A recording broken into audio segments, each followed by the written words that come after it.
He swore she was just a friend, that I was overreacting, but friends don't text each other at 3 a.m. saying, "I miss you more than I should." My hands shook as I scrolled through their messages, the late-night calls, the secrets he never shared with me. That evening, I waited until he laughed at his phone and asked, "What's the best part of your day?" He smiled, "Coming home to you." I pulled out my phone and whispered, "Then why did you tell her the best part was talking to her?" His face dropped, and that's when he knew his emotional affair had just destroyed everything. I never imagined I'd be sharing my story here, but life has a way of throwing unexpected challenges our way. I'm reaching out to this community because I need to share what happened and maybe find some clarity in the process. I've been married to Mark for 8 years. We met during our college days at the University of Washington in Seattle. From the moment we met, there was an undeniable connection. After graduation, we both secured jobs in the city, Mark in a tech firm and I as a graphic designer. Our life together felt like a dream. We traveled, adopted a golden retriever named Max, and even started discussing the possibility of starting a family. However, over the past few months, things began to change. Mark became increasingly attached to his phone. He'd often smile at incoming messages, and if I walked into the room, he'd quickly lock the screen or place the phone face down. Our evening conversations, which used to be filled with laughter and shared stories, became shorter and more superficial. I attributed his behavior to the pressures of his new project at work, convincing myself that once the project was over, things would return to normal. Then, one night, around 3 a.m., I was jolted awake by the sound of Mark's phone vibrating on the nightstand. Half asleep, I glanced over and saw a message preview that read, "I miss you more than I should." My heart raced. I didn't recognize the number, and a sinking feeling settled in my stomach. I didn't confront him immediately. Instead, I decided to gather more information before jumping to conclusions. Over the next few days, I couldn't shake the feeling that something was off. Mark continued his secretive behavior, often stepping out to take calls and spending more time away from home. One evening, while he was in the shower, I did something I never thought I'd do. I looked through his phone. What I found shattered me. There were countless messages between Mark and a woman named Sophia. They worked together, and their conversations were filled with late-night confessions, inside jokes, and emotional exchanges. They shared personal details, dreams, and fears, things Mark hadn't discussed with me in years. The message that haunted me the most was from Mark, "Talking to you is the best part of my day."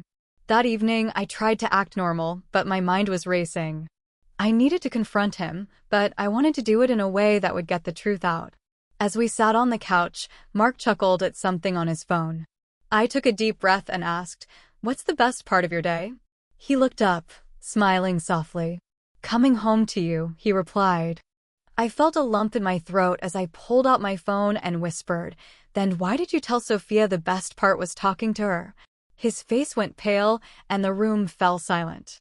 He opened his mouth to speak, but couldn't find the words. The weight of his betrayal hung heavily between us. Mark admitted to having an emotional affair with Sophia. He insisted that nothing physical had happened, but to me, the damage was done. The trust we had built over 8 years crumbled in an instant. We tried counseling, but I couldn't move past the betrayal. The intimacy he shared with her was something I thought was reserved for us. We decided to separate, and I moved into a small apartment in Capitol Hill. The days were long and lonely, but I focused on rebuilding my life. I leaned on friends and family, and slowly, I began to heal. Looking back, I realized that emotional affairs can be just as devastating as physical ones. They chip away at the foundation of a relationship, leaving behind doubt and insecurity. If something feels off in your relationship, trust your instincts and communicate with your partner. No one deserves to feel second best in their own marriage. To those who have experienced similar pain, know that you're not alone. Healing takes time, but with patience and self-care, it's possible to find peace and even happiness again. After I confronted Mark and moved out, I thought that would be it. Clean break. Emotional wreckage, sure, but at least I knew what I was dealing with. But I was wrong. That was just the beginning of the real mess. About 2 weeks after I left, Mark started texting me. At first, it was short stuff. Hope you're okay. I miss Max. Our dog. Not a person. Then it got more personal. I can't stop thinking about you. I made a mistake. Can we talk? I didn't reply at first. I needed space. I was barely sleeping. My brain was running loops of all those messages I saw between him and Sophia. The way he shared his heart with her. The way she called him her safe space. The worst one? A voice note. He said her name like it meant something sacred. I didn't even know he still had that tone in him. Anyway, I eventually texted him back. Not because I wanted to get back together, but because I needed closure. We agreed to meet at Volunteer Park, public, quiet, safe. He looked terrible. Like he hadn't slept in days. Hair a mess. Same hoodie I gave him 2 Christmases ago. He hugged Max like he was the only thing grounding him. I didn't mean for any of this to happen, he started. I cut him off. You didn't mean to talk to her every night behind my back? You didn't mean to tell her your feelings before you told me mine were slipping away. He just looked at me, watery eyes. It wasn't physical. I swear. I didn't cheat like that. And I said the quiet part out loud. No, you just gave her you. All of you. That should have ended the conversation. But then he said something I wasn't ready for. She's pregnant. My ears rang. My stomach flipped. I couldn't even form words. I don't know if it's mine, he added quickly. She says it might be her ex's. But I thought you deserved to know. I stood up. My legs barely held me. You lied to me for months. And now you're telling me you might be a father? With her. He nodded. I didn't sleep with her while we were together. Not until after you moved out. But, yeah. I've been seeing her. The betrayal hit again. Like a second punch when you're already down. I didn't care when he started sleeping with her. The fact that he was still with her, even after everything, after his so-called regret, after begging me to talk? So I said, you don't miss me. You miss not being the bad guy. He tried to say something else, but I walked away. And just when I thought the worst was over, a week later, I get a DM on Instagram. From Sophia. Her message. I think you deserve to know the whole truth. That was yesterday. I haven't responded yet. I don't even know what I'm supposed to do. What truth? What's left? I feel like I'm standing at the edge of something I can't see the bottom of. I stared at Sophia's message for a long time. I think you deserve to know the whole truth. Part of me didn't want to respond. What could she possibly say that I hadn't already seen? But curiosity has a cruel way of whispering at 2 a.m. So I replied, go ahead.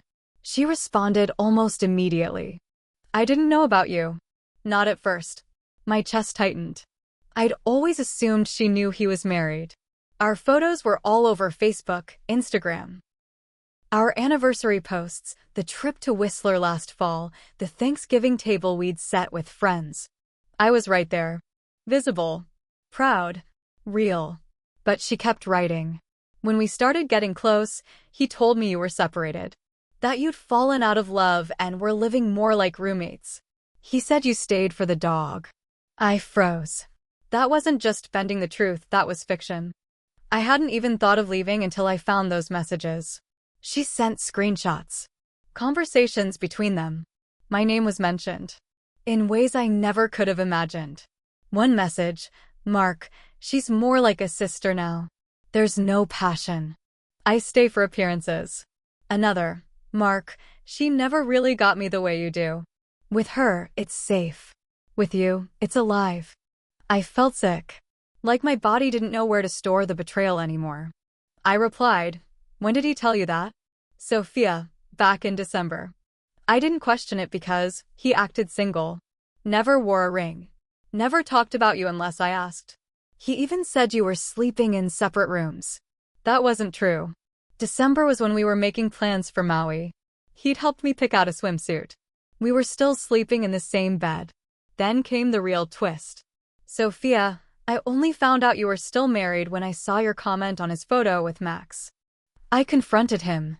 He swore you two were getting a divorce. Said it was complicated. I didn't believe him anymore. I'm not pregnant.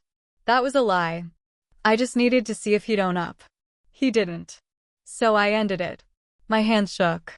Everything he'd told me at the park, Every apology, every tear, it was all a setup.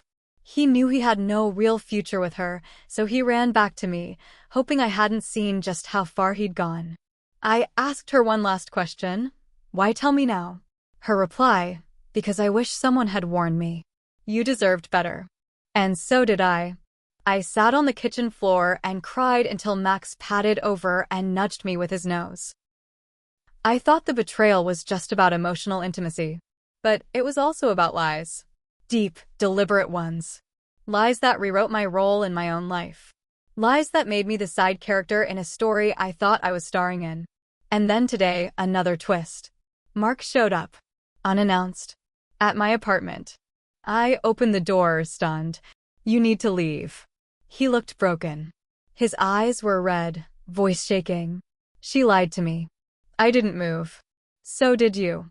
About everything. He stepped forward, desperate. I know. I lost control. I didn't want to lose either of you. I thought if I could stall long enough, figure things out, maybe we could fix this. I couldn't believe what I was hearing. You wanted a backup plan, I said. You were juggling us. That's not confusion. That's selfish. He didn't deny it. I don't even know who you are anymore, I said. He looked down. I don't either. Now he's gone again. I don't know what his plan is, but I've blocked his number. I thought the worst was finding out about Sophia. Then it was hearing she might be pregnant. Now I know that the worst was never really about her. It was about the version of me he created to justify what he was doing. The way he told someone else I was just furniture in the house. Background noise. Comfortable, but not meaningful. I don't know what comes next. But it's not him. And maybe, just maybe, that's the beginning of something real. About 3 weeks passed after Mark showed up at my door. I didn't hear from him again, and honestly, I needed that silence. I needed air. Time to think. I went back to work. Took Max on longer walks. I even signed up for a pottery class, trying to focus on things that didn't have anything to do with him. Then came the company barbecue. Mark and I had mutual friends from college. One of them, Rachel, invited me out of habit, I think. She texted, "No pressure, but we're all getting together. You should come. You deserve to be seen." I went.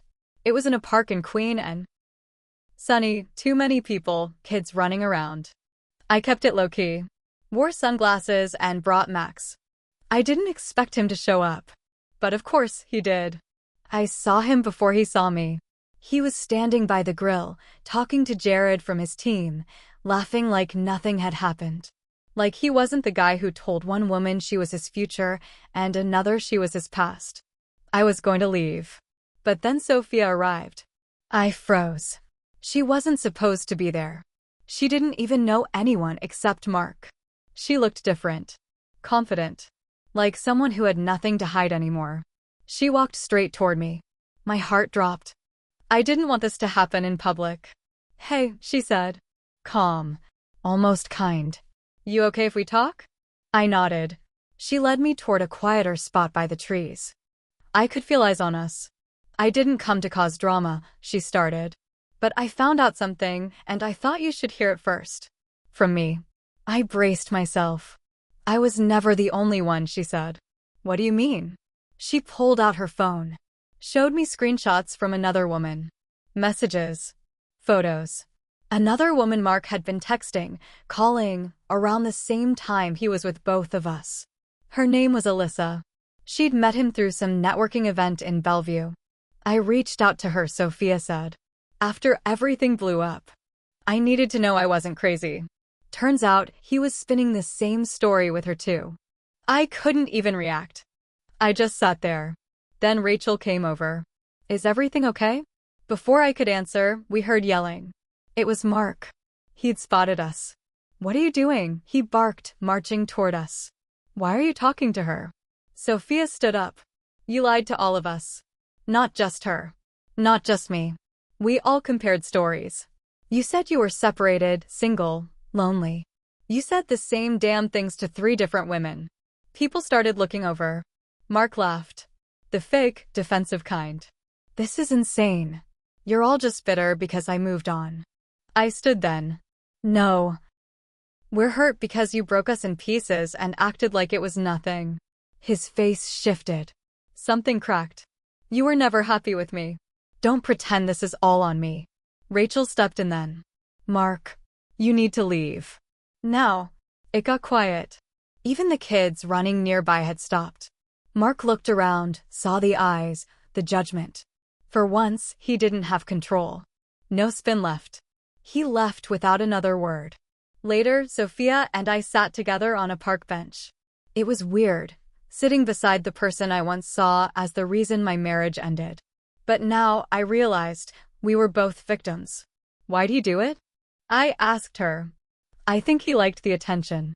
Liked being the center. The safest place in his world was between two women fighting over him. Until no one was. That night, I went home and deleted the last pictures I had of us together. Not out of anger, but out of peace. Over the next few weeks, Mark tried one last time, an email. Long-winded, apologetic, full of self-pity. Said he was seeing a therapist. That he finally realized the mess he created. That he hoped someday I'd understand. I didn't reply. Not because I didn't care, but because I finally cared more about me than what he thought of me. Sophia and I still talk sometimes. Not often. Just enough to check in. We don't need to be best friends. But we survived the same storm, and that creates a kind of quiet understanding. Max is doing well. He still sleeps curled up by my feet. My apartment feels more like home now. I don't know what's next. I'm not sure I believe in forever the way I used to, but I believe in starting over. I believe in knowing your worth, even when someone else tries to erase it. And I've learned this. Being someone's everything means nothing if they need someone else to feel complete. So no, I'm not okay. Not completely. But I'm getting there. And that's enough for now.